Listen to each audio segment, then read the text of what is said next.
Mais jamais, tu vois, moi j'aime pas faire durer un combat. Enfin, tu vas se le dire, aller au finish le plus vite possible. Mickaël, quand même, aussi, c'est un combattant dur et il est quand même vachement connu en France. Mais quand même, on voit dans le combat qu'il est dur, mais qu'il peut être aussi fébrile sur des enchaînements. Mika, il a un style engagé. J'ai un style engagé, donc ça peut faire des étincelles dans la cage. Ça peut se frotter et c'est ce qu'ils aiment, les mecs. Ça va peut-être se frapper fort. Donc voilà, je pense qu'il y a quelque chose de beau qui va m'arriver ce soir-là, donc voilà. Il va donner du spectacle. Ça c'est sûr, vous allez être servi. Vous n'allez pas le regretter, le KSW. Vous allez nous rappeler. Fight of the night pour toi et le bout, je pense. Il y a de grandes chances. Il y a de grandes chances, Mika. J'espère qu'on va faire le show. Ouais, mais non, le corps pas trop derrière. Sur les gauches, voilà, ok. J'adore. Vous avez compris ou pas? Vas-y, fais voir Mathieu, fais voir Romain. Vas-y, Romain. Vas-y, Romain. Voilà, allez, c'est parti, on y va. On se retrouve dans un endroit dans lequel je kiffe venir, mais ça fait longtemps qu'on ne s'est pas eu ici. Romain, on t'a vu sur la chaîne il y a peut-être 1 an et demi minimum. Ouais. Il s'en est passé des choses depuis et on va revenir directement sur la dernière chose qui s'est passée. C'est ton dernier combat il y a 6-7 mois, il me semble, quelque chose comme ça. C'était que je ne dise pas de bêtises, en avril, début avril. Avril. C'était 19 avril, je crois. Un one-shot au PFL. C'est ça.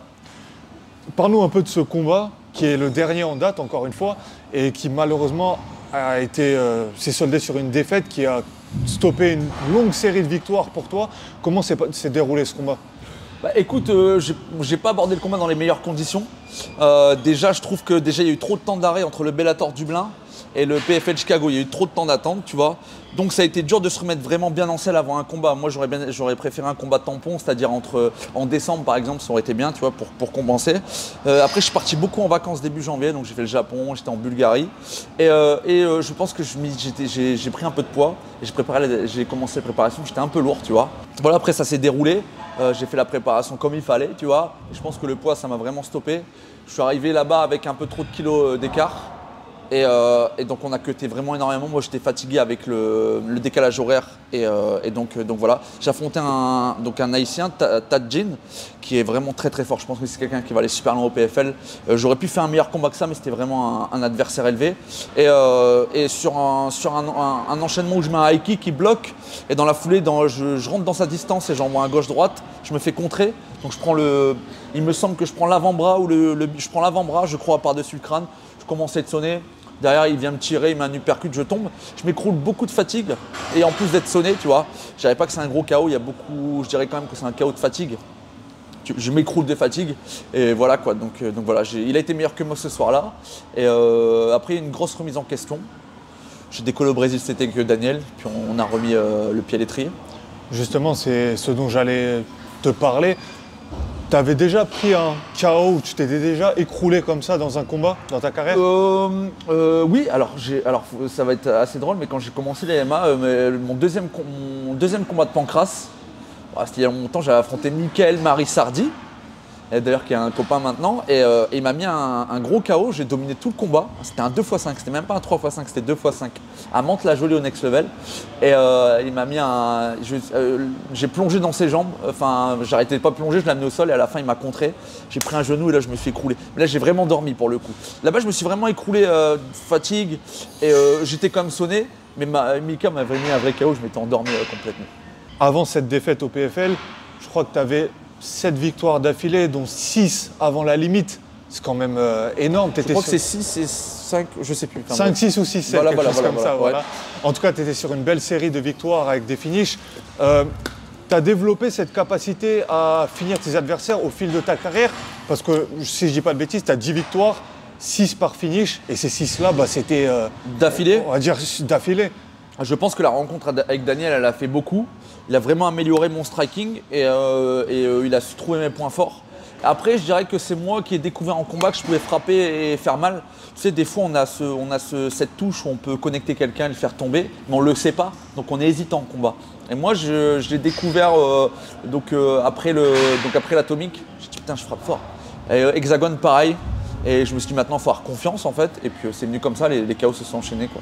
Mais toi, avant de mettre ces KO-là, tu savais que tu avais peut-être quelque chose dans les poings ou… Non, je savais pas du tout en vrai. J'ai découvert sur le tas et sur le combat. J'ai été résilient, j'ai pas fait des super combats quand j'étais jeune, mais je me suis avancé, j'ai trouvé mon style au fur et à mesure et ça s'est découvert après. Et là, après, la touche du coach aussi en est pour beaucoup. Justement, en parlant du coach Daniel de la team Voirin, qu'est-ce qu'il t'a apporté, Daniel? Qu'est-ce qu'il t'apporte encore aujourd'hui? Qu'est-ce qui fait que toi, encore, après plusieurs années, tu restes dans cette team, tu es toujours fidèle à Daniel? Bah déjà parce que je suis loyal avec les gars avec qui ça a marché, tu vois ce que je veux dire. Et malgré que j'ai une défaite au PFL, j'ai continué parce que Daniel, pour moi, c'est le meilleur coach. Je pense que cette défaite, je ne la dois pas du tout à lui, je la dois beaucoup à moi. Donc je me suis remis en question moi. Et j'ai pas parlé du coach et je pense que c'est niveau striking MMA, c'est celui qui m'a le plus apporté. Et je pense que c'est un des coachs qui me motive le plus aussi dans l'entraînement et qui nous pousse beaucoup. Tu vois ce que je veux dire? Au-delà d'un coach qui peut être expérimenté, qui a de la technique, tout ça, Daniel c'est quelqu'un qui te pousse beaucoup à l'entraînement, qui a pas de sentiments avec toi. Il veut vraiment te. Des fois, là début de semaine, j'étais beaucoup malade et il m'a quand même poussé dans l'entraînement malgré que j'étais pas au top, quoi. Il a ce côté un peu dur, quoi, et qu'on aime bien aussi. Il m'a fait travailler des choses simples que je n'avais pas l'habitude de travailler, mais qui sont efficaces. Pas besoin d'aller chercher 50 techniques, les petits combos. Tu vois ce que je veux dire? En combat, il faut aller à l'efficacité. On a ce style agressif. Bon, au-delà que j'étais pas super en forme pour le PFL, c'est ce qui aussi m'a mis en danger quand j'ai perdu, tu vois, parce que j'ai ce style agressif. Donc si je suis pas bien préparé et que je rentre dans une licence, je peux me faire contrer. C'est pour ça qu'on dit beaucoup, il y a un commentateur qui disait que Romain, c'est plus, il te détruit ou il se fait tuer, tu vois ce que je veux dire? Mais jamais, tu vois, moi j'aime pas faire durer un combat, tu sais, j'aime bien m'acharner, enfin tu vois ce que je veux dire, aller au finish le plus vite possible. Est-ce que tu penses que ça, c'est quelque chose que tu vas garder ou ça fait peut-être partie des choses sur lesquelles tu as réfléchi ou que tu as travaillé depuis la défaite au PFL? Non, je pense que maintenant, on va essayer de temporiser un peu, tu vois. Mais avec toujours cet esprit de finish, mais avec un peu plus de recul et un travail, tu vois, un travail de sape, sans se précipiter, tu vois ce que je veux dire? Parce que c'est vrai qu'au PFL Chicago, c'était bien, j'étais bien dans le début, je me suis précipité et c'est ce qui a causé la touche et la défaite. Donc maintenant, on veut vraiment se concentrer. Une intelligence de combat, c'est important en plus du finish, mais il faut quand même, au-delà de vouloir gérer un combat, il faut être capable aussi de le finir aussi. Il est par là, on travaille que les saisies. On envoie son bras avant, hop, les saisies, ok? Chacun son toit, là j'envoie, il saisit. Hop. Alors pareil, rappelez-vous, je saisis, vas-y, me protège. C'est pas je reste comme ça, c'est pas si je reste comme ça, c'est là, voilà, je suis là. On lève la jambe pour déséquilibrer, fais gaffe à mes lunettes toi. Pardon, allez c'est parti. Go. Comment s'est mis en place ce combat? À quel moment on vous a proposé le KSW ou Michael Lebou? Alors en fait, Romain a signé au KSW. Donc moi je pensais même qu'il allait faire. J'étais même surpris qu'il fasse un Common Event. Quoique maintenant c'est passé qu'au Common Event. Et en fait, Michael Lebou c'est venu comme ça. C'est JB qui m'en a parlé. Il a dit que ça serait une bonne idée.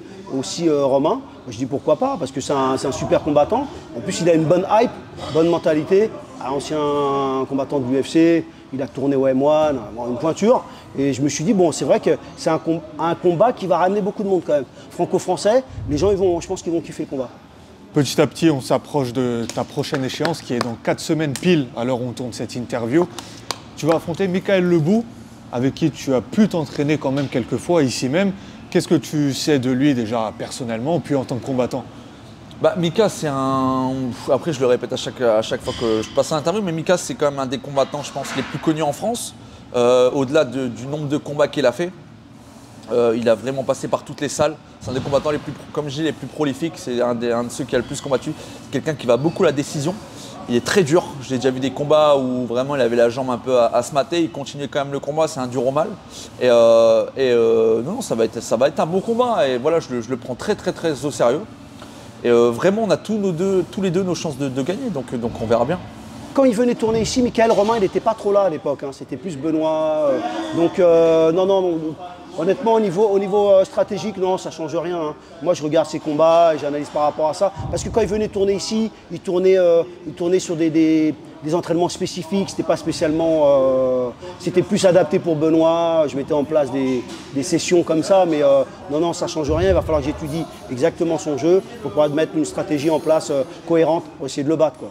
Pourquoi ce combat il génère de la hype, tu penses? Alors déjà, il génère de la hype parce que déjà Romain, c'est un gars qui met pas mal de KO, donc les gens ils aiment bien. Et Michael quand même aussi, c'est un combattant dur et il est quand même vachement connu en France. Donc, en fait, Michael, ça reste un mec dur au mal. Je pense qu'il va vraiment résister et il peut être même très dangereux. Ça va être une grosse opposition. Moi, je le prends vraiment au sérieux. Il n'y a pas, c'est un ancien, non, ça n'existe pas. Il a beaucoup plus d'expérience que Romain. Et nous, on se prépare vraiment dur pour... D'ailleurs, Romain, il vient avec moi au Brésil pour essayer de battre Michael, quoi. Nous, on avance. Hein. Maintenant, il y a Mathieu aussi qui combat l'Hexagone bientôt. Ibra, peut-être aussi contre Greg. Moi, j'avance. Franchement, je prends du plaisir. Les jeunes, ils sont cool. On va voir jusqu'où ça nous emmène. Voilà. L'important, c'est de pouvoir de vivre de sa passion. Déjà, c'est déjà du luxe. Hein. Donc, on kiffe le moment. Ça va être une grosse organisation en plus à l'Arena, Défense Arena. Ça va être magnifique, quoi. Et on sait que le KSW font des shows incroyables. Donc, ça me fait vraiment plaisir de pouvoir participer à ça. Elle représente quoi pour toi cette signature au KSW? Bah, franchement, j'ai fait d'un côté, je me suis dit, heureusement que j'ai perdu au PFL. Parce que cette signature au KSW, c'est vraiment, je pense que maintenant, c'est une des orgas qui monte le plus. En termes de show, on parle pour moi, dans le monde, c'est la numéro 1 en termes de show. Vraiment, ça va être magnifique. Et au-delà de ça, ils prennent soin des mecs qui font des beaux trucs comme ça là, tu vois, il est bien payé, il est chouchouté. Et moi, c'est ce que j'aime. Je pense qu'un combattant, c'est ce qu'il veut aussi. C'est que s'il fait du bon travail, il aime bien être, qu'on le chouchoute. Et donc voilà, mais je suis très content d'être au KSW et surtout de recombattre devant mon public en France, à la Défense Arena, la plus grande salle d'Europe, avec le stade Pierre-Mauroy à Lille, mais en tout cas une des plus grandes arènes d'Europe. Et le combat contre Mika qui est une hype, et je trouve qu'il y a vraiment voilà, comme je disais, une petite hype autour de ce combat, même une grande hype, je ne sais pas si je peux... En tout cas, je pense que je fais partie des combats les plus attendus de la soirée. Mikael a son style, moi j'ai mon style, on sait qu'on est deux mecs qui aimons être engagés dans le combat. Donc je pense que c'est intéressant, c'est une légende, c'est peut-être un nom à accrocher. Donc voilà. Comme je le disais, tu as pu t'entraîner avec lui, peut-être sparer avec lui. Est-ce que ça change quelque chose, toi, dans l'approche du combat, l'élaboration d'un game plan? Écoute, je me suis entraîné avec lui, mais je me rappelle vaguement, c'était quand même il y a 2 ans. Je sais que c'est un mec qui est dur, j'ai fait du sol avec, j'en ai chié au sol. Et je sais que c'est un gars qui est complet, donc voilà, je me prépare à toutes les situations possibles. Je travaille beaucoup mon sol, mes défenses, ma lutte, mon debout. Mais j'ai encore plus perfectionné mon debout parce qu'il faut travailler sur ses points faibles, mais le plus important, c'est vraiment déguiser ses points forts. Je pense qu'il va vraiment falloir être méthodique, stratégique pour pouvoir battre un gars comme Michael Lebou. Ouais, exactement. Je pense que c'est un gars où il faut être vraiment tactique, stratégique. Parce que si tu te jettes, comme on dit, se jeter dans la gueule du loup, tu vas te faire contrer. C'est un mec qui connaît, il a l'expérience du combat, il sait tenir les rounds, il sait comment gérer un combat. Encore, il était pour la ceinture de l'ARES il y a 1 an, il me semble. 1 an et demi maintenant. Bon, moi je le redis, je le dis à chaque fois. Pour moi, il se fait arrêter tôt dans le combat parce que bon, il est sonné, on le voit, il tombe, mais il vient l'accrocher quand même. Je pense qu'ils auraient pu le laisser encore continuer un peu, parce qu'il se fait arrêter un peu. Mais quand même, on voit dans le combat qu'il est dur, mais qu'il peut être aussi fébrile sur des enchaînements. Donc voilà, non, c'est un super combattant, il faut bien se préparer. Justement, pour rebondir sur ça, son combat face à Pépi à l'ARES, on voit que malgré qu'il soit ultra solide et qu'il a fait face à de gros adversaires à l'UFC, on peut le coucher entre guillemets, il peut être couché. C'est très rare, hein. Je crois que c'était la première fois. Ouais, justement, c'est pour ça que je précise qu'il a été très solide face à de gros adversaires. Toi, tu prends ce combat comme une référence, ou en tout cas tu dis qu'il y a moyen de mettre en place mon jeu aussi et de le coucher peut-être? Ouais, écoute, c'est pas le seul combat que j'ai regardé, j'en ai regardé plein. Mais c'est un combat intéressant parce que je trouve que l'Argentin, c'est un super combattant, il est assez complet. Et c'est un combat que je devrais regarder. C'est vrai, je n'ai pas regardé encore trop les combats de Mika. J'ai regardé quelques shorts, quelques petits réels de ce qu'il fait. Mais d'abord, je me concentre sur mon style. Et après, tout doucement, là, sur les semaines au Brésil où je vais partir, on va pouvoir adapter la stratégie tout doucement. Qu'est-ce que ça représenterait pour toi d'accrocher Michael Lebou, le nom Lebou, à ton palmarès? Bah, ça serait une fierté, hein, je pense. Pour moi, déjà, c'est un honneur de l'affronter. Déjà, je pourrais le mettre dans mon CV, dans ma carrière. Et le battre, ça serait encore plus beau. Et voilà, mais après, moi, j'écris aussi mon histoire. Ils ont leur histoire. mais je vais écrire la mienne aussi. Donc c'est pour ça que je dois passer par des grands noms comme ça. Je pense que c'est d'accepter le combat, c'est qu'il sait que je suis un mec, je suis peut-être aussi un nom à accrocher pour lui à l'heure actuelle, parce que je suis un des jeunes qui monte, un des jeunes, j'ai 28 ans, mais un des jeunes dans les top welter en France. Donc voilà, je pense que c'est intéressant pour lui aussi de raviver la flamme, comme on dit. Il n'y a pas d'animosité. Par contre, ouais, forcément, dans la cage, il n'y aura pas de copains, mais c'est comme ça. Et puis c'est le jeu, c'est le sport. Et voilà, j'espère qu'on va surtout livrer un beau spectacle pour le public qui sera présent le 20 décembre. Mickaël Lebou, Mika, il a un style engagé. J'ai un style engagé, donc ça peut faire des étincelles dans la cage. Ça peut se frotter, et c'est ce qu'ils aiment les mecs. C'est pas, tu sais, tu mets deux gars qui luttent, et bon, ça lutte pendant un combat. Bon, les experts aiment ça, mais le public aime un peu moins, tu vois. Là, on sait que c'est engagé, ça va peut-être se frapper fort. Donc voilà. Il y a de grandes chances que ça aille pas au bout des 3 rounds. Il y a de grandes chances. Non, on verra, on ne sait pas, on verra, parce que Mika, c'est quand même un gars qui tient très bien les rounds et qui va au bout. Donc voilà, on verra. Que je me pose pas de questions, moi. Je reste concentré déjà sur les dernières semaines d'entraînement. Il reste encore 3 grosses semaines. Et après, on finalise tout ça et puis on sera au top. Moi, j'aime pas mettre la charrue avant les bœufs. On verra bien comment ça va se passer. Il se prépare bien. Je me prépare bien. Et voilà, moi, c'est un combat que je prends très à cœur. Parce que vraiment, le dernier combat, je ne l'ai pas pris et ça m'a coupé ma série de victoires. Mais c'est comme ça, c'est la vie et c'est la résilience qui fait que j'ai travaillé encore plus et que je vais revenir encore plus fort. En début d'interview, tu parlais de cette défaite au PFL qui a créé une remise en question, etc. Qu'est-ce que ça a changé concrètement en toi? Déjà, les gens, ils t'oublient un peu, tu sais, parce que c'est Eric Doumbé qui disait ça, les gens, ils oublient ce que tu as fait quand tu perds un peu, tu sais. Alors que j'ai enchaîné les victoires et la défaite, elle est logique dans la vie d'un combattant, d'un sportif en général. Elle fait partie du suivi. Non, ce qui a changé en moi, c'est juste que je me suis remis un peu plus au sérieux. Je suis devenu un peu plus professionnel, on va dire. J'ai préparé ce combat bien à l'avance. Déjà, mon poids est bien descendu bien à l'avance. Et donc voilà, donc je le prends très au sérieux. Justement, tu parles du poids. Moi, je te vois à un mois de l'événement plus affûté que d'habitude, c'est vrai, ouais. Parce que j'ai pu te suivre depuis plus de 2 ans, 3 ans sur tes combats. Comment tu gères, toi, concrètement, le poids? Est-ce que c'est difficile, clairement, sur des combats? Et comment tu te sens aujourd'hui, à 4 semaines? Ouais, non, le problème, c'est qu'il ne faut pas faire d'écart. Alors, on peut faire des écarts pendant une préparation, mais pas de gros écarts. Et moi, j'ai fait beaucoup de gros écarts et à plusieurs reprises pendant les préparations. Et là, je me suis dit, essaye d'être sérieux, on va voir ce que ça donne. Et donc maintenant, là, c'est concentration à fond. Et je me sens vraiment bien au niveau du cardio. Je commence à travailler mon jeu. Et j'ai de la chance d'avoir Daniel quand même qui m'aiguise, qui sait m'orienter, me diriger durant les sparring, durant les phases à thème. Et donc voilà, donc là, je pense que je vais être une des meilleures versions que les gens puissent imaginer le 20 décembre. Tu pars au Brésil dans 3 jours, il me semble, ouais. Avec Daniel, évidemment. Ouais. Qu'est-ce que vous allez faire là-bas? Écoute, on va pas faire la fête. Déjà, non, on va se concentrer, on va surtout prendre du recul, être vraiment, tu vois, avec le coach pour analyser, travailler un peu à l'écart, tu vois, de la population ici et se mettre un peu dans une bulle, un camp d'entraînement, être concentré. Et avec les mecs à la Nova União, là, ça va tourner à Botafogo. Et c'est vraiment des mecs durs, ça tape en sparring et nous, on a besoin de ça.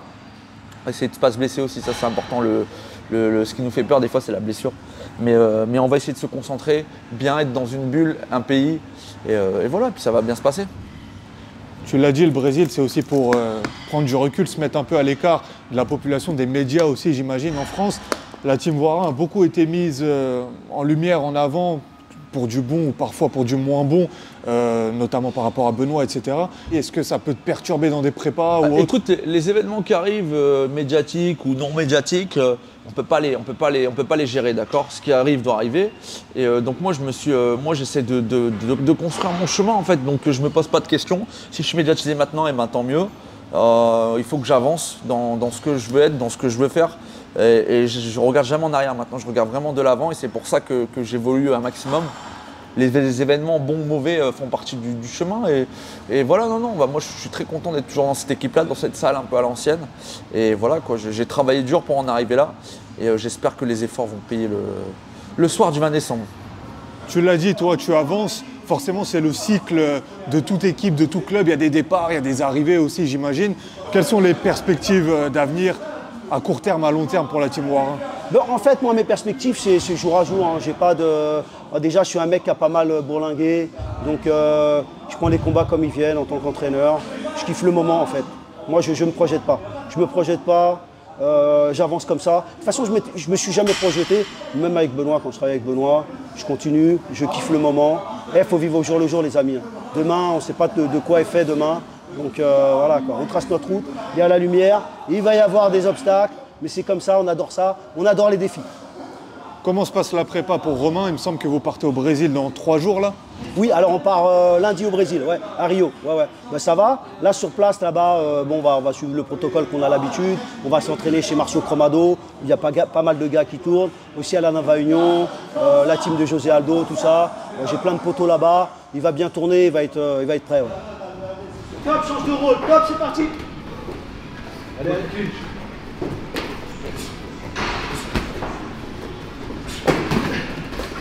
voilà, colle-le, colle-le. Voilà, colle-le. Qu'est-ce qu'on peut attendre de toi le 20 décembre? Bah écoute, j'espère que je vais faire vibrer le public déjà. Et la finalité, je ne la sais pas encore. Mais je pense qu'il y a quelque chose de beau qui va m'arriver ce soir-là. Donc voilà, j'y crois en tout cas. Je m'entraîne très dur. Et c'est parti, quoi. Tu as parlé beaucoup du public. C'est important pour toi de leur donner du show, du spectacle? Bien sûr, parce que tu viens... en termes, il y a aussi le sport, bien sûr. Hein. Les gens, ils combattent, ils disent ouais, pour le sport aussi, mais on vient aussi pour le public. Il faut essayer de leur donner un peu. Tu sais, ils ont payé pour quelque chose. Et on veut marquer leurs esprits, tu sais. Et donc, c'est pour ça, moi, que je combats aussi. C'est en plus pour moi, de ce que j'aime pour le combat, je veux marquer les esprits et rester dans la tête des gens. Donc voilà. Il y aura de la pression. Tu sais, j'ai déjà fait Bercy, j'ai déjà fait le Zénith, où il y avait quand même pas mal de monde. Écoute, ça va, je vais me concentrer d'abord sur mon combat et être dans ce qu'on appelle le tunnel vision. Tu sais, même arriver à la cage, il n'y a qu'une chose qui compte, c'est la finalité du combat. Donc voilà, ça sera mon objectif premier avant tout et je me concentre là-dessus. Et je garde une ligne directrice, je m'écarte pas, tu vois, se dire, bon, je fais les médias avec vous, tu vois, avec toi, ça me fait plaisir. Mais tu vois, j'essaie de ne pas être distrait par autre chose. Il reste 4 semaines, tu es déjà dans le combat là. Ouais, je suis déjà concentré. On a travaillé aujourd'hui des phases qui pourraient m'arriver. Et voilà, on va vraiment s'améliorer encore. Là, j'ai prépa physique juste derrière.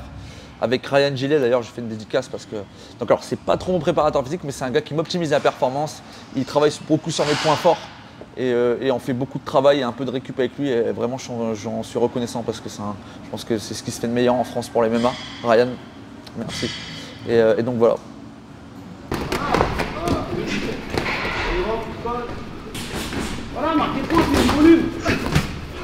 C'est un honneur aussi pour toi d'être sur une telle carte. Quand on sait le main event qu'il y a entre Salah et Wilson, ça va être une soirée exceptionnelle. Alors je connais bien Salah et Wilson, je connais les deux. Hein. J'étais m'entraîner à Marseille à Fontvert il n'y a pas longtemps, je l'ai croisé, mais je ne me suis pas entraîné avec Wilson. Et Salah, je le connais bien. Le jour de Doumbé Baki, on avait fait un 4x5 avec Arnaud là, chez Hatch, on était 4-3. Et il m'avait impressionné par son cardio. Je pense que c'est un très bon combat. Il faut faire attention parce que Wilson, c'est un gros technicien debout. J'ai regardé ce combat par exemple avec Youssef Bouganem, il est vraiment super fort en pied-point, il a une grosse carrière. Et ça va être un combat explosif. Et je pense que ça va être la plus belle soirée de l'année en MMA. Je pense sincèrement. Il y a David Gallon qui a affronté aussi un Polonais assez bon, je crois. Et surtout deux amis que j'aime bien, Alan Neder et Laïd Zerouni qui vont s'affronter. Ça, c'est un gros choc. Je pense que ça va vraiment être une des plus belles soirées des MMA en France cette année. Fight of the night pour toi et le bout, tu penses? Il y a de grandes chances. Il y a de grandes chances, Mika. J'espère qu'on va faire le show. Qu'est-ce qu'on peut attendre de lui le 20 décembre? Alors, ce qu'on peut attendre de lui, c'est que c'est quelqu'un de vaillant. Et il va aller vraiment. C'est un gars qui va aller chercher le combat. Il va donner du spectacle. Ça c'est sûr, vous allez être servi. Vous n'allez pas le regretter, le KSW. Vous allez nous rappeler. Ça, c'est sûr. D'abord, je voudrais remercier Denis parce qu'il fait du super contenu pour les MMA français. Il vient là et ça me fait très plaisir. On s'était vu avant Hexagone la première fois, je crois. Ça commence à remonter. La toute première fois, c'était 2021, début Hexagone, 2021. Après on avait fait une vidéo avec Jorik et tout. Et voilà, déjà ça. Je mets toutes les chances de mon côté pour gagner. Je prie beaucoup aussi. Et voilà, je suis concentré et puis ça va le faire. Prenez vos places pour le 20 décembre, KSW MMA à la Défense Arena. Ça risque d'être un show. Si vous loupez ça, vous n'aurez pas de cadeau de Noël, je pense. Romain, bon voyage au Brésil et on se capte à la pesée. Let's go!